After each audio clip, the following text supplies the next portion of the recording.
So, Benijah Laney-Hamilton is one of the best players on the New York Liberty.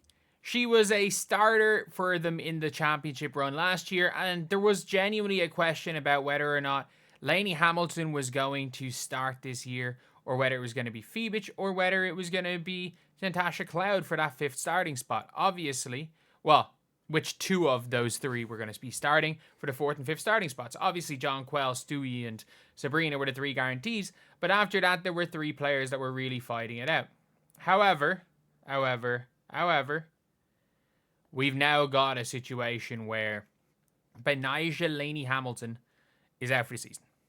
And that becomes really interesting because the Liberty suddenly have more salary to work with. The Liberty can suddenly make a splash. And do you want to know what I think that means? You want to know what I think that means, them making a splash? I think it means they get the great Belgian MMA Saman. I think that is what they're going to end up doing with their extra cash. Post Eurobasket, I think they're going to get Emma. I think she's going to be a member of the New York Liberty. I think it'll be either Liberty or the Lynx that she ends up going to. Her coming in as a starter, with maybe either Phoebich or Cloud dropping to the bench. But this is a crazy update because, as well, I'll talk about this in another video, this is the first player to get properly injured on Rivals. But again, it doesn't really mean too much because there's players that got injured overseas, players got injured in AU. Jordan Horston missed out on a season because of AU. Obviously, Nika Mule for playing overseas. But for Benijah Laney-Hamilton, she is out for 5 to 6 months.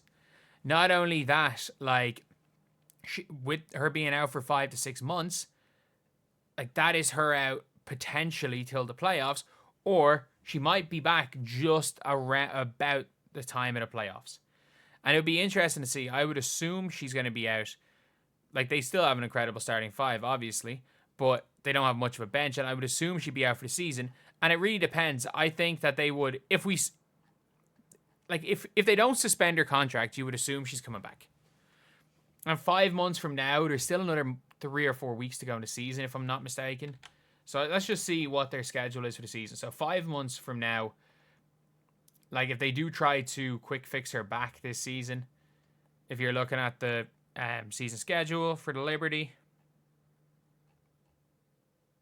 is it just not here? When this eventually loads. Good job loading.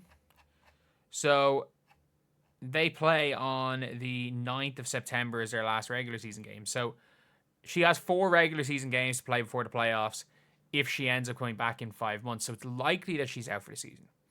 For being honest, it is 100% likely that she is done for the season. But it is a tough one because obviously earlier this month she successfully underwent surgery on her left knee to repair an acute meniscus injury.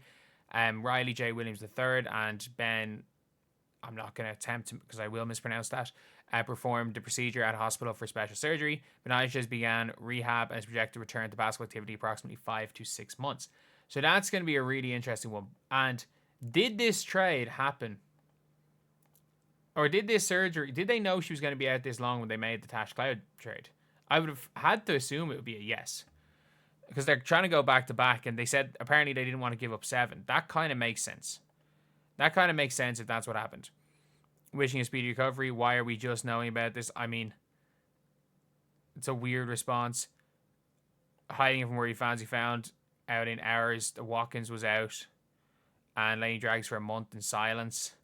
I'm guessing they didn't want this out because, by the way, you do realize if you let this out and people are like, oh, the fans need to be waiting. Do you not realize that if this word gets out that she's out for the season, do realize that the Connecticut Sun drive up the asking price for Natasha Cloud? Do people not realize when teams are desperate, you can bump up the price. Bumped up the price for getting trades to get players to replace them. Probably should have skipped Unrivaled completely. Realistically, yeah. That's August at the earliest. Yep. Season opener will be delayed till October. We're hoping for a few games before the playoffs to ramp up. And that's the best case scenario, is a couple of games before the playoffs. Obviously, her coming off the bench. Either that or she's out injured for the season. The contract gets suspended and they're able to find somebody with the $200K that she's making. So, good thing we got Tash. And people are wondering why it wasn't said. People wondering why it was not said. Why couldn't she get the surgery sooner? Like, she got the surgery probably right after it happened. It said earlier this month. She could have got the surgery at the start of early in March. They just wanted to announce it now. Again, and also, by the way, it's better to announce it now than announce it immediately after you trade for Natasha Cloud, because that sounds even worse. How does an even worse look? But honestly, it's all in all, it's big for the Liberty. It really is, because it's going to be a really tough one without a bench. Like, as of right now, the New York Liberty, as much as I was saying it was unfair, when they still had the best bench player in the WNBA, regardless of whether they chose it to be whoever they chose from Laney-Hamilton, Phoebich, or Tash Cloud was going to be instantly the best bench player in the WNBA. You're now looking at a team who's going to have a big starting five, and Niara Sabally, who's one of the most injury-prone players in the WNBA. In fairness, Izzy Harrison's not a bad player. They still have Maureen Johannes. They're still so good. Oh my god.